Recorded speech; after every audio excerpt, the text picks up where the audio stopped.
En su reciente intervención en el Foro Económico de Davos, Pedro Sánchez afirmó lo siguiente.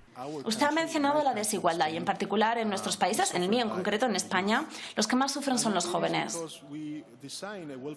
Y esto es porque diseñamos un estado de bienestar que está mucho más centrado en las personas mayores que en los jóvenes. Y no se trata de enfrentar una generación con otra. De lo que se trata es de reinventar, rediseñar todas estas políticas sociales para que se centren, para que sean no solo mucho más eficaces, sino para que sean también mucho más positivas. Lo que está diciendo Sánchez es en gran parte verdad.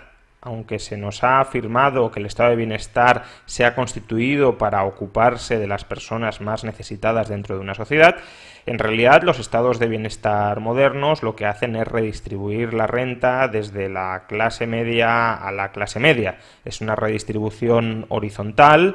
Yo meto la mano en el bolsillo a mi vecino para que mi vecino meta la mano en mi bolsillo, y no tanto una redistribución desde los muy ricos a los muy pobres, con el objetivo en todo caso de proporcionar una red de seguridad de última instancia para que esas personas tan pobres no queden descolgadas de la sociedad. Es más bien una maquinaria de provisión de servicios a un conjunto de personas, a unos ciudadanos, a las clases medias, que en realidad si no pagaran tantísimos impuestos podrían acceder a esos mismos servicios desde el mercado y sin necesidad de comprárselos, sin necesidad de pasar por las horcas caudinas de un proveedor monopolístico como es el sector público. Y en este sentido los jóvenes son uno de los colectivos más vulnerables de nuestras sociedades. La tasa de paro juvenil supera el 30%, también concentran la mayor parte de los empleos temporales, no cuentan con un patrimonio previo que les sirva de colchón para hacer frente a imprevistos, se les dificulta enormemente constituir ese patrimonio en la medida en que los precios de la vivienda están en aumento continuado, y en definitiva lo que vemos es que la tasa de pobreza y exclusión social entre los jóvenes es del 28,5%, 7 puntos superior a la del resto de colectivos. O dicho de otra manera, si el estado de bienestar de verdad tratara de contribuir a favorecer, a impulsar, a facilitar las condiciones de vida de los más desfavorecidos, sería lógico que tuviera entre los jóvenes, al menos entre algunos jóvenes, una de sus prioridades. Pero hasta la fecha esto no ha sido así, y si Sánchez reconoce la realidad, uno podría pensar que ya está dando el primer paso para modificarla, es decir, para reorientar, para reenfocar el estado de bienestar desde las clases medias a las clases más desfavorecidas. Pero ¿es esto realmente lo que está haciendo Sánchez? Es lo que dice, lo acabamos de escuchar, pero ¿es realmente lo que hace? Bueno, el movimiento se demuestra andando y este gobierno ya ha tomado dos grandes decisiones en materia presupuestaria. Por un lado, ha revalorizado las pensiones un 0,9%, una décima por encima de la inflación. Por otro lado, ha incrementado el salario de los empleados públicos en un 2%, apreciablemente por encima de la inflación. Creo que es bastante obvio que entre estos dos colectivos, los pensionistas y los empleados públicos, los jóvenes no se encuentran precisamente sobre representados. Los jóvenes son una pequeñísima fracción en ambos colectivos, en particular en el colectivo de pensionistas, y debido a las pensiones de orfandad, los jóvenes no alcanzan el 2% de todos los pensionistas. Y en el colectivo de empleados públicos, el porcentaje de jóvenes que ya ha accedido a un empleo público, no necesariamente a una plaza de funcionario, sino a un empleo público, apenas supera el 2%. Y si extendiéramos la definición de joven hasta los 29 años, este porcentaje apenas ascendería al 7,6%. Por tanto, estamos hablando de que los jóvenes están contenidos en un porcentaje ridículo, en un porcentaje bajísimo, dentro de estos dos grandes colectivos, pensionistas y empleados públicos, que han sido agraciados hasta la fecha con los mayores volúmenes de gasto que ha aprobado este gobierno. En particular, el coste de revalorizar las pensiones ha ascendido a 1.400 millones de euros y el coste de incrementar el salario de los empleados públicos ha totalizado un coste de 3.450 millones de euros. En conjunto, por tanto, estamos hablando de un volumen adicional de gasto solo para 2020 de 4.650 millones de euros. ¿Cuánto es 4.650 millones de euros? Bueno, creo que conviene dimensionar esta cifra para que veamos en qué medida de verdad el gobierno se está preocupando por los jóvenes o en cambio se está olvidando totalmente de ellos. Como sabemos, este gobierno, para financiar los incrementos del gasto público que pretende aprobar a lo largo del presente ejercicio y en teoría a lo largo de toda la legislatura, porque en el acuerdo de gobierno PSOE-Podemos no hay ninguna subida impositiva adicional a las que voy a mencionar, como digo, este gobierno para financiar este incremento de gasto público ha planteado una batería de aumentos, de incrementos impositivos.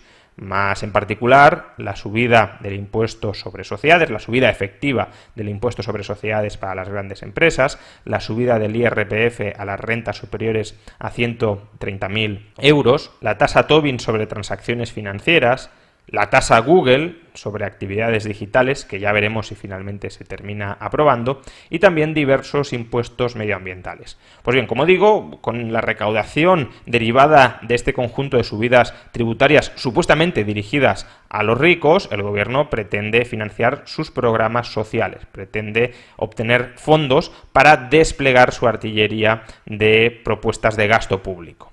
¿Cuál es la recaudación que, según este gobierno, se conseguirá en 2020 con todas estas subidas de impuestos?